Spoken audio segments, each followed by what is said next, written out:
नमस्कार। अब तक की तमाम खबरों के साथ मैं हूं सुखवीर। आप देख रहे हैं आपका अपना चैनल भिवानी हलचल। और अब खबरें विस्तार से। सोमवार को भिवानी जिले में 33 कोरोना पॉजिटिव ठीक होने के साथ साथ 24 नए केस सामने आए हैं। इस बारे में जानकारी प्रदान करते हुए सीएमओ डॉक्टर जितेंद्र काद्यान ने बताया कि भिवानी में अब तक 1327 लोग कोरोना से संक्रमित हो चुके हैं। वहीं 1144 केस ठीक होने के बाद अब जिले में 231 एक्टिव केस रह गए हैं।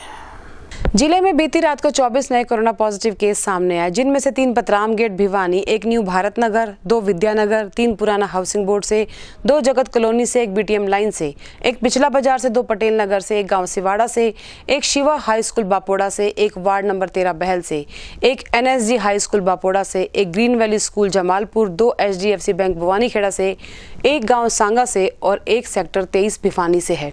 अब तक जिले में कुल 1387 कोरोना पॉजिटिव हो चुके हैं, जिनमें से 1144 ठीक हो चुके हैं। अब जिले में कोरोना के 231 एक्टिव केस हैं। खबर लिखे जाने तक सोमवार को जिले से 700 सैंपल लिए जा चुके थे। जिले में सोमवार को 33 कोरोना पॉजिटिव ठीक भी हुए। प्रधानमंत्री जन कल्याणकारी योजना प्रचार प्रसार अभियान के राष्ट्रीय अध्यक्ष व पीएम नरेंद्र मोदी जी के भाई प्रहलाद मोदी भिवानी पहुंचे। भिवानी पहुंचने पर उनका गर्मजोशी से स्वागत किया गया। वहीं उन्होंने इस अवसर पर सुनील मल्होत्रा को हरियाणा प्रदेश के युवा प्रदेश अध्यक्ष की जिम्मेदारी सौंपी। भिवानी पहुंचे पीएम नरेंद्र मोदी के भाई प्रहलाद मोदी ने कहा कि केंद्र सरकार ने जरूरतमंदों के लिए बहुत सी योजनाएं चलाई हुई हैं, लेकिन गांवों में दलाली करने वाले ऑनलाइन को गलत बताकर लोगों को गुमराह करते हैं। साथ ही उन्होंने कांग्रेस पर कटाक्ष किया और कहा कि कांग्रेस को हिंदुस्तान में रहने की जगह नहीं है। सही गलत का फैसला जनता चुनाव में खुद ही करती है। आपको बता दें कि पीएम नरेंद्र मोदी के भाई प्रहलाद मोदी प्रधानमंत्री जन कल्याणकारी योजना प्रचार प्रसार अभियान के राष्ट्रीय अध्यक्ष हैं। वो यहां इस अभियान के हरियाणा युवा प्रदेश अध्यक्ष की नियुक्ति करने आए थे। उन्होंने भिवानी निवासी सुनील मल्होत्रा को इस अभियान का युवा प्रदेश अध्यक्ष नियुक्त किया। इस अवसर पर लोगों ने प्रहलाद मोदी का बड़ी गर्मजोशी के साथ स्वागत किया। ये आपको बता दें कि इससे पहले प्रहलाद मोदी अभियान के राष्ट्रीय सचिव श्री 1008 महामंडलेश्वर सरोजनी गिरिजी महाराज के रोहतक स्थित निवास स्थान से होते हुए पहरावर गौशाला का जायजा लेते हुए भिवानी पहुंचे थे। नगर में मीडिया से रूबरू हुए प्रहलाद मोदी ने केंद्र सरकार की योजनाओं का जमकर बखान किया। उन्होंने कहा कि कोरोना महामारी का बम हमारे ही देश में नहीं बल्कि पूरी दुनिया में फूटा, लेकिन नरेंद्र मोदी ने लॉकडाउन लगाकर लोगों को जागरूक किया। इसको डर है कि अब हिंदुस्तान में रहने के लिए जगह नहीं है, तो कोई भी आरोप लगा सकती है। इसका जवाब तो जनता देती है चुनाव में। उसके आरोपों से क्या होता है? रफाल आए कि नहीं? रफाल रोक सके? ईमानदारी का काम किया है सरकार ने। ऐसे कांग्रेस तो करती रहे। नरेंद्र भाई ने 100 रुपया आपके घर तक पहुंचाने का प्रयोग शुरू किया, उसमें सफल हुए। गैस की सब्सिडी आपके घर तक पहुंच रही है, सफलता मिली है। बीच में बिचेटिया कोई ले नहीं सकता है। जितनी भी योजना है सरकार ने लॉकडाउन के समय में जितने पैसे आपके तक पहुंचाने का काम किया, वो पूरे का पूरा पहुंचा है जन धन अकाउंट के जरिए। लॉकडाउन का पावर अरे तो पूरी दुनिया पर ये बम गिरा है। ये एक अकेले हिंदुस्तान पर गिरा है ऐसा नहीं है। फिर भी आज मृत्यु दर हमारा कम है कोरोना से दुनिया में। ये हमारी उपलब्धि है। ये नरेंद्र भाई को धन्यवाद देना चाहिए। उन्होंने हमारी जनता को लॉकडाउन डालकर शिक्षित किया कि इस रोग के सामने लड़ने के लिए कोई दवाई नहीं है। जब तक वैक्सीन आया न जाए तब तक हमें रहना कैसे, हमें मास्क पहनना, हमें दूरी बनाए रहना, बाज़ारों में या भीड़ में जाना नहीं, ये जो हमें बताया और जनता शिक्षित बनी, तो आज कोरोना सामान्य हो चुका है। आज मेरा भाई और बहन कोरोना शब्द सुनते ही डर नहीं जाता। सर, जो कांग्रेस भिवानी में कोरोना महामारी से निपटने को लेकर भारत सरकार व विभिन्न सामाजिक संगठन अपना महत्वपूर्ण योगदान दे रहे हैं। वहीं इस कड़ी में अपनी योगदान प्रदान करने के लिए आम आदमी पार्टी सांसद सुशील गुप्ता ने सोमवार को चांग गांव में पहुंचकर ऑक्सीजन जांच केंद्र का उद्घाटन किया ताकि ग्रामीणों की ऑक्सीजन जांच हो सके। आम आदमी पार्टी के राज्यसभा सांसद सुशील गुप्ता ने आज भिवानी जिले के गांव चांग में ऑक्सीजन जांच केंद्र का उद्घाटन करने के बाद ग्रामीणों की ऑक्सीजन जांच का क्रियान्वयन किया। उन्होंने बताया कि हरियाणा में इस तरह के 14,000 से अधिक जांच केंद्र बनाए जा रहे हैं। इन केंद्रों पर जांच के लिए पार्टी के कार्यकर्ताओं को ऑक्सीमीटर के रूप में नियुक्त किया गया है, जो कि गांव और शहर के हर व्यक्ति का ऑक्सीजन डाटा एकत्रित कर रहे हैं। उन्होंने बताया, यदि ऑक्सीमीटर में ऑक्सीजन का लेवल 95 से कम पाया जाता है तो ऑक्सीमीटर ऐसे व्यक्ति को डॉक्टर से सलाह लेने के निर्देश देता है, और यदि ऑक्सीजन लेवल 90 से भी कम पाया जाता है तो अस्पताल में ऑक्सीमीटर स्वयं फोन करके पीड़ित को भर्ती कराएगा। इसी व्यवस्था के लिए ऑक्सीजन जांच केंद्र बनाए गए हैं। उन्होंने लोगों से भी अपील की कि वे स्वयं भी जागरूक होकर अपने ऑक्सीजन की जांच कराएं, ताकि किसी भी बीमारी को गंभीर होने से रोका जा सके। हम हरियाणा में 14,000 प्लस ऑक्सीजन जांच केंद्र खोल रहे हैं। इसकी व्यवस्था के लिए 16 अगस्त को अरविंद केजरीवाल जी का जन्मदिन था। उन्होंने देश भर के कार्यकर्ताओं से निवेदन किया था कि मेरे जन्मदिन पे अगर कोई आप गिफ्ट देना चाहते हैं तो हमें ऑक्सीमीटर गिफ्ट दें।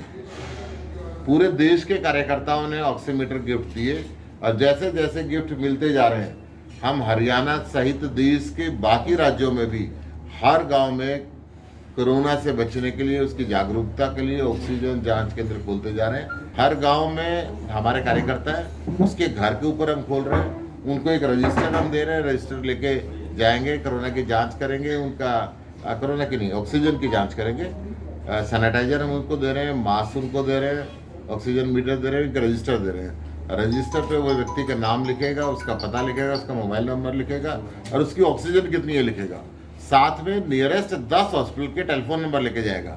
अगर 95 से कम उसकी ऑक्सीजन होगी तो 10 नंबर उस घर को दे के आएगा कि आपको डॉक्टर की सलाह की जरूरत है, आप तुरंत डॉक्टर की सलाह लें। और 90 से कम उसकी ऑक्सीजन होगी तो हमारा जो ऑक्सीमीटर है उसी घर में बैठ के वहीं से टेलीफोन करेगा हॉस्पिटल में सीधा, और उसके इलाज का प्रबंध कराएगा, उसको दाखिल कराएगा। अगर कोई दिक्कत आती है और हरियाणा के हॉस्पिटल उसको नहीं ले पाते हैं तो दिल्ली के अंदर हम उसका इलाज कराएंगे। इसका क्रियान्वयन कौन करेगा जी सारा ये? क्रियान्वयन तो हमारे जो ऑक्सीमित्र बने हैं, वो ऑक्सीमित्र हर गांव के लिए जिम्मेदार व्यक्ति हैं, हमारे कार्यकर्ता हैं, वो जाएंगे और वही क्रियान्वयन करेंगे। सोमवार को भिवानी के निकटवर्ती गांव कोट में उस समय सनसनी फैल गई जब ग्रामीणों को एक किशोर का शव जोहड़ में डूबा हुआ मिला। वहीं गांव के सरपंच की सूचना के आधार पर पुलिस तुरंत मौके पर पहुंचकर शव को कब्जे में लिया और सामान्य अस्पताल में पहुंचाकर उसकी पहचान के प्रयास तेज कर दिए हैं।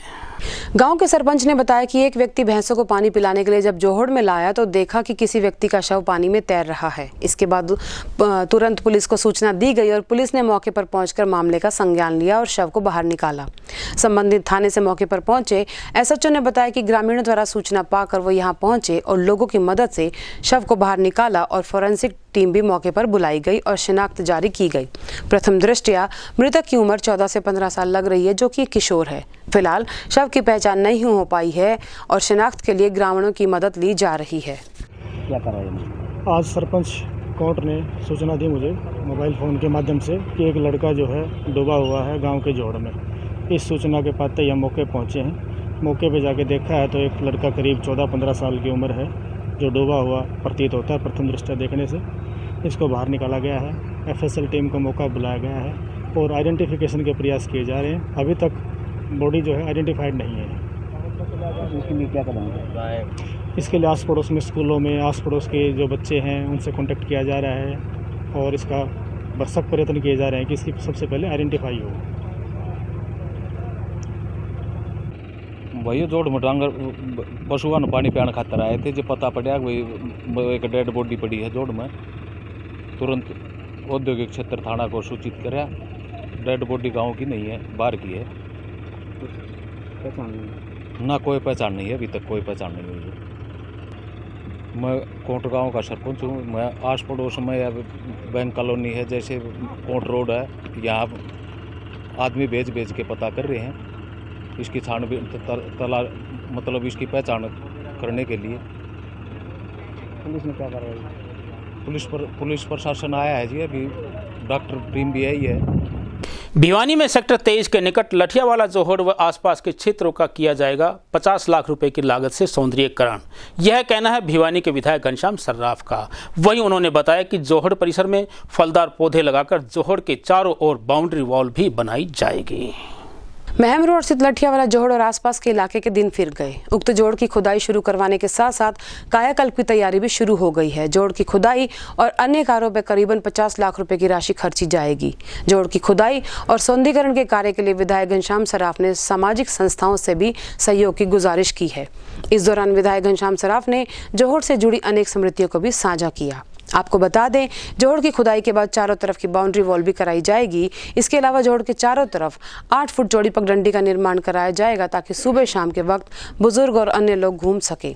बाउंड्री और पगडंडी के बीच में छायादार, फलदार और फूलदार पौधे भी लगाए जाएंगे, जिसकी जिम्मेदारी वन विभाग ने ली है।